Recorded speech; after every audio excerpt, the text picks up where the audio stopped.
This Committee of 300 told a man called Aurelio Pecchi to form this Club of Rome with the main object of bringing down the industries and the agricultural development of the United States.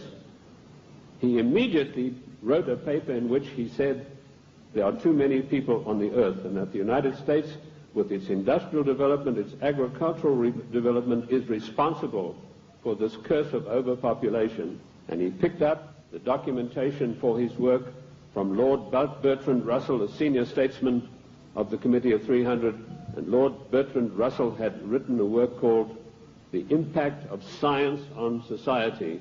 And if you can ever secure a copy of that book, which I doubt you'll be able to get, you will see in there that he said the world is grossly overpopulated and we have to get rid of at least half of the world's population, and it doesn't matter how we do it.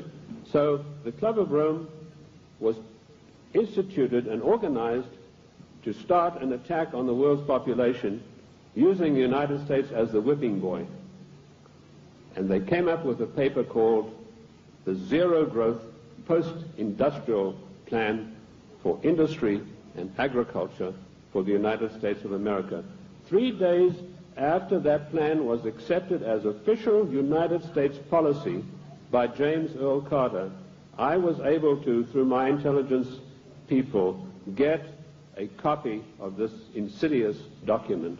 Basically what it said was that the middle class in the United States of America had to be destroyed, because in the coming push to a world order, the middle class would be the stumbling block, because history had shown that the peasant class in ancient days, when they had revolted, were just easily crushed.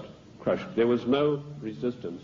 But now had grown a new super class of people in the United States called the middle class, who had long-term employment, who had job security, who were well paid, who could afford to buy the products that were made by the United States and didn't need to buy products from China or anywhere else.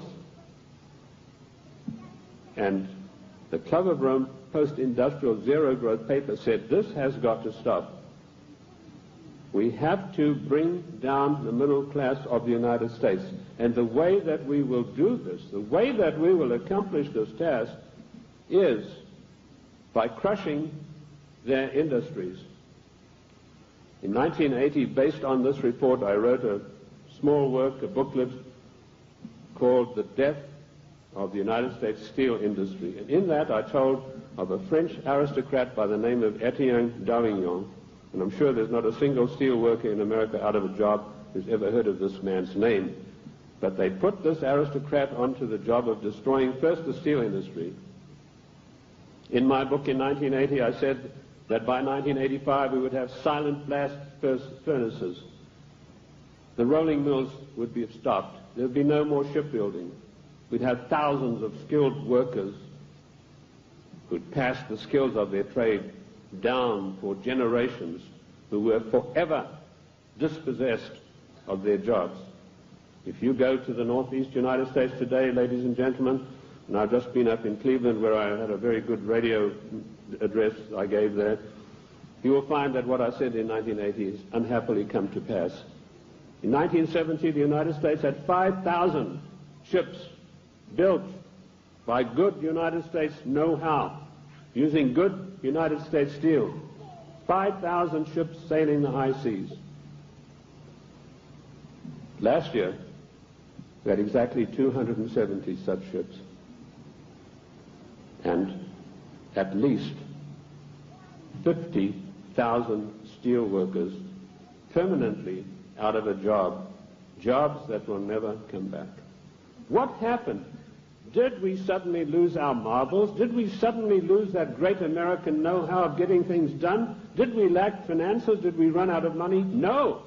None of those things happened. What happened was this dastardly Club of Rome had sent their emissaries to the United States to deliberately destroy our steel plants. And they did it by opening the doors of so-called free trade.